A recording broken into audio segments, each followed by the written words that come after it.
Perfect. Perfect.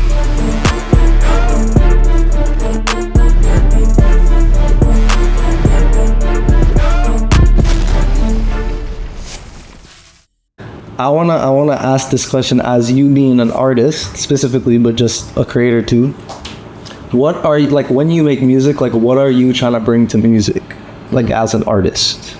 Because I know a lot of people out here be copying what they see, or like a lot of people are just trying to like trap or whatever it is, whatever the case may be. But like, what is it to you? From the beginning, what music was, right, was to make something that I could bump.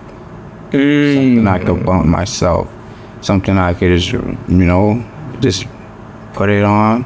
I'm like, yeah, this is it, So from the beginning of this, it's just making music, whatever it is, whatever genre, whatever, something that I could bump and be like, okay, yeah. And then it gets deeper, you get to thinking, okay, I can monetize this, I can make money out of this. You're thinking about royalties, you're like, Yeah. different genres of music are gonna bring you different streams of income, right? So it's a chessboard, bro. So it started like that. He's giving game. Y'all not hearing him. Music, I'm gonna listen to myself, because if you're playing music given to everybody else, nobody really cares. Yeah. Right? That's what I went through. I'm making music, I'm trying to give it to people, share my gifts. Nobody really gives bro, nobody cares. Yeah. So I'm making music that I'm gonna like. And they're just gonna, if I like it, they see me liking it, they're just gonna like it. That's just how it goes. That's how it goes. Bro, I appreciate that to the highest degree, because I was just talking to somebody about this, we were watching Genius, the Kanye documentary or whatever, and we were saying, was it you? I think we were talking about this, yeah. We were about how, to be fair, it was like almost to a delusional degree, but he was like, he said that too, but like, it was like so like, if nobody gonna believe in me, I'm gonna do it. Yeah. You know what I mean? And it's like he just believed in the music so much, and he liked the music so much that he just like projected that energy onto other people. Yes, to the point where they had his documentary before he was even blowing. Bro, do you understand how They were filming it, bro, before people knew this man's name, they were filming a documentary, bro. Do you know how, dude, the way he walked, the way he talked, the way his art, dude, it was, I remember watching that documentary and I was like, there's no way, and I said this to you, there's no way people who are successful didn't know they're about to be successful. Yeah. There's no way.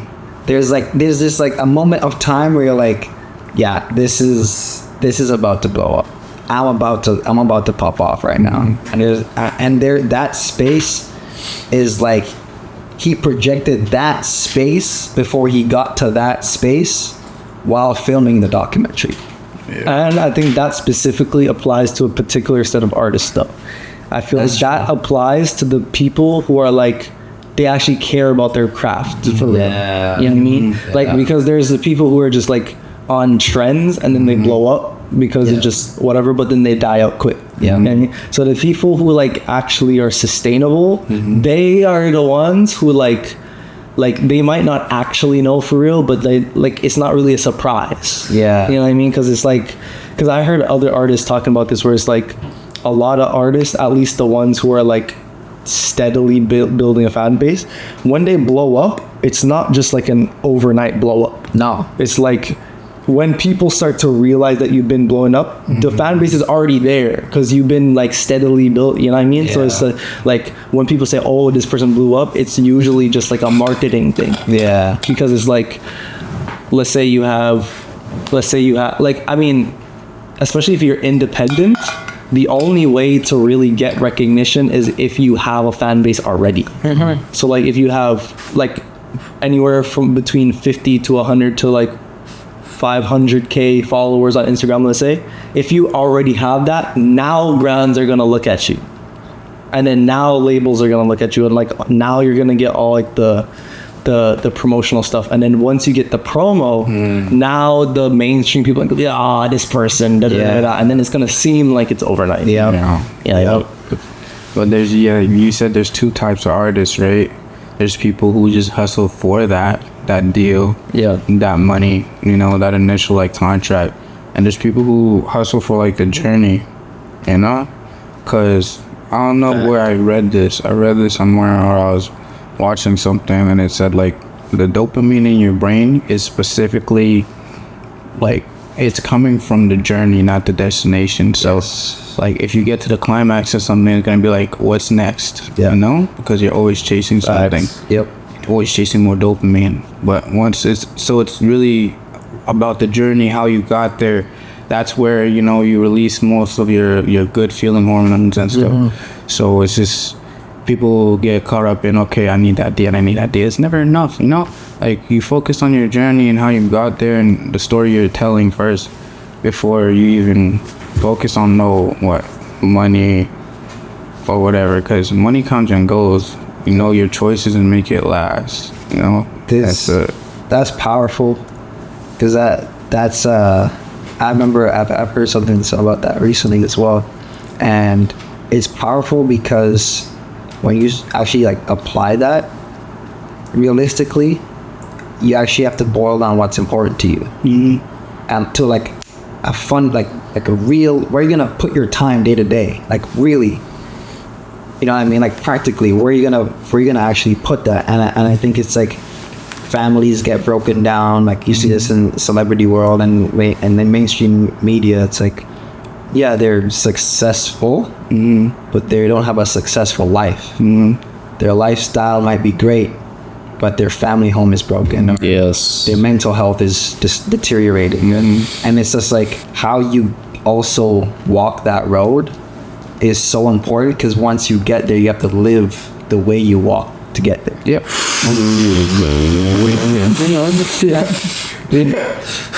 I can't stand this guy. You mean drop it? Bro, that's fact. That segues perfectly on what I wanted to talk about anyways, because I was going to ask y'all, I mean, we kind of know about VT's goals. I was going to ask about goals. Yes. If you've been watching the podcast, that is. Then you would know. But if you ain't, tap in, because you trolling. Facts. But that's so crazy. Bro, what did you say? You have to, if you're living and you're walking the road, yes. Once you get the goal, you have to live the goal however you walked it. So if you're cutting off people and Wow. and I mean, it doesn't have to be out of malice. It could just be simply that you show people in your life what's more important with the time that you spend. Wow. Okay. Wow. Wow. Because that's completely facts. Like imagine your goal is to get, because we actually like I've talked to a lot of people and they've actually said this. They're like, oh, like I prioritize money, but the reason I prioritize money is because I want like to buy my mom a house or whatever it is, or like I'm trying to, whatever it is, but related to family, let's say, right? So you prioritize money because the end goal is to be able to have enough money to do nice things for your family. Yeah. Imagine on the road to get that money, you spend no time with your family. And the memories.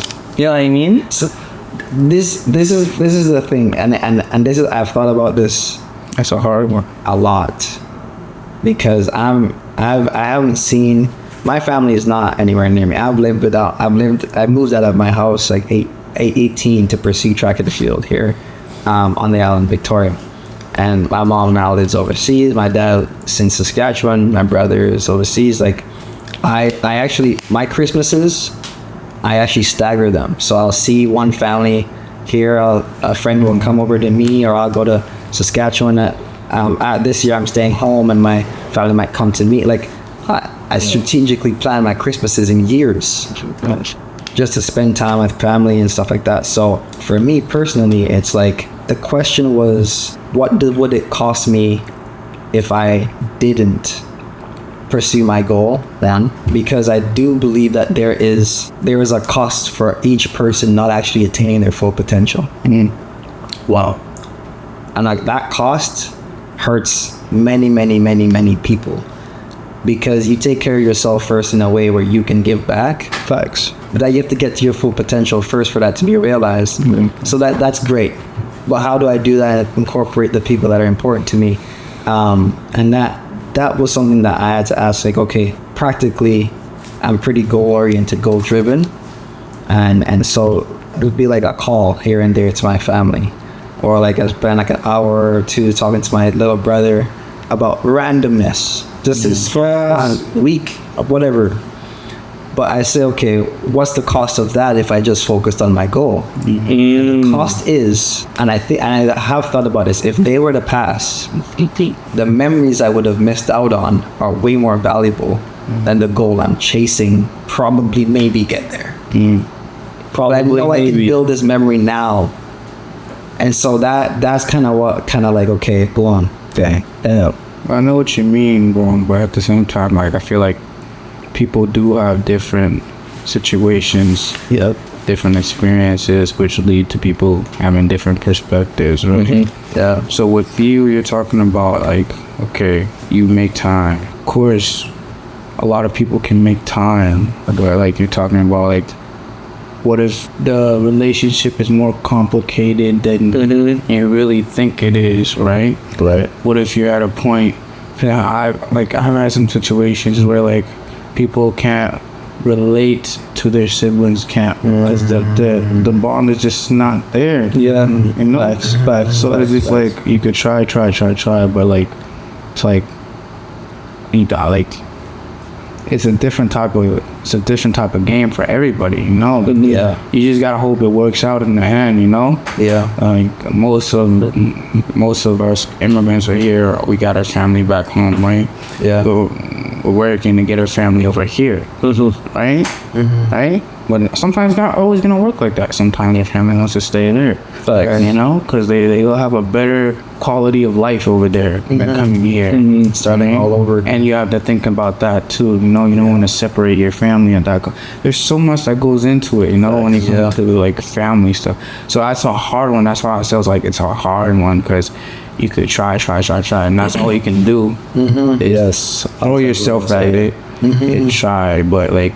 At sometimes, like, you gotta, like, you know what you're doing. You can't lose your focus. Like juggling too many things. Yeah. Because the other thing is like, I mean, the only thing you can do is try. You know what I mean? Like, that's the only, like, and I think the main thing is just, I mean, it doesn't necessarily have to be physical time, but like the overarching idea that I see is that whatever it is on your journey that you are going to tell other people, this is what I prioritize, and like this is like when I get to whatever goal, like I hope it's this or whatever it is, those things you should be also incorporating right now.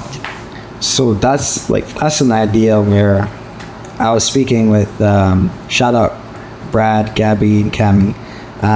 We were talking recently, and Brad had a phenomenal insight, and it was the fact that time is not as linear as we experience it. Like what? Time is one thing happening all at once at the same time everywhere. Okay. There is an 80-year-old version of you that exists right now. Yeah. Okay. Also the younger version of you.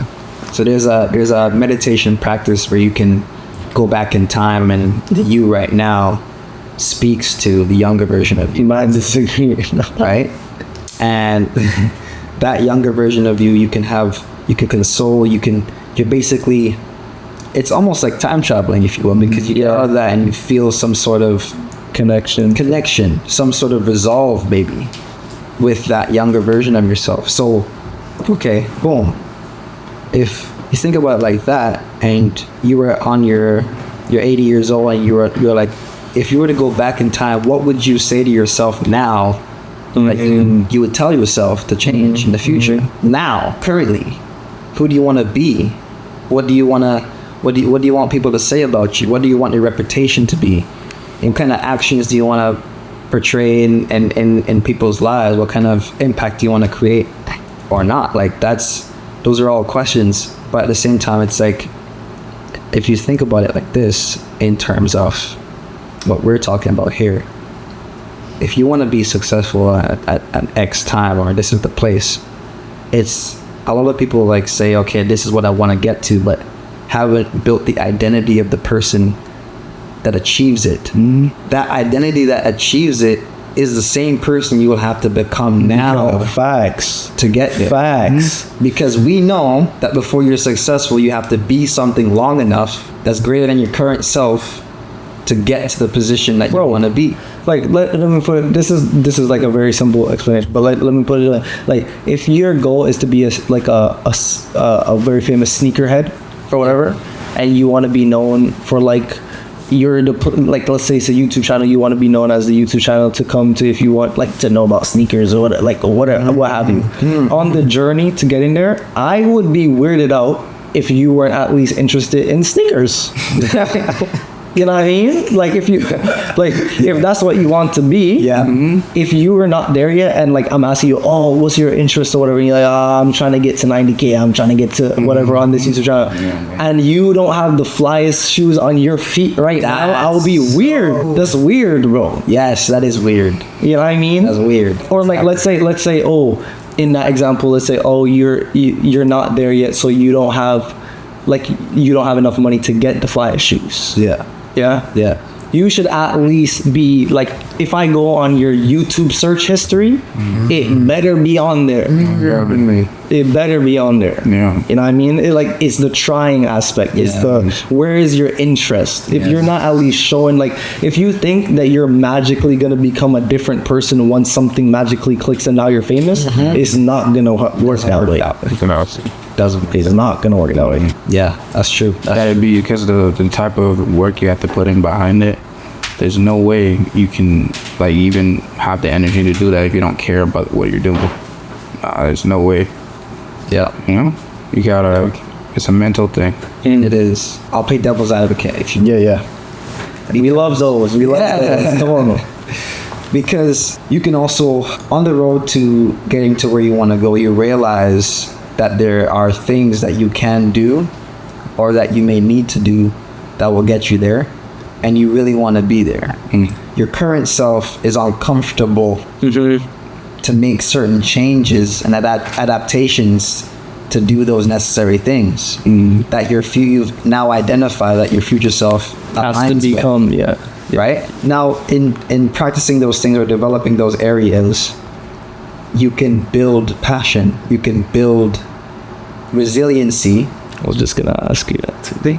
In those areas where you never, or you weren't necessarily had that capacity for, you might be like, but now in practicing it, you kind of realize the beauty in the craft of learning, trying in these new areas, that there's actually growth there. And so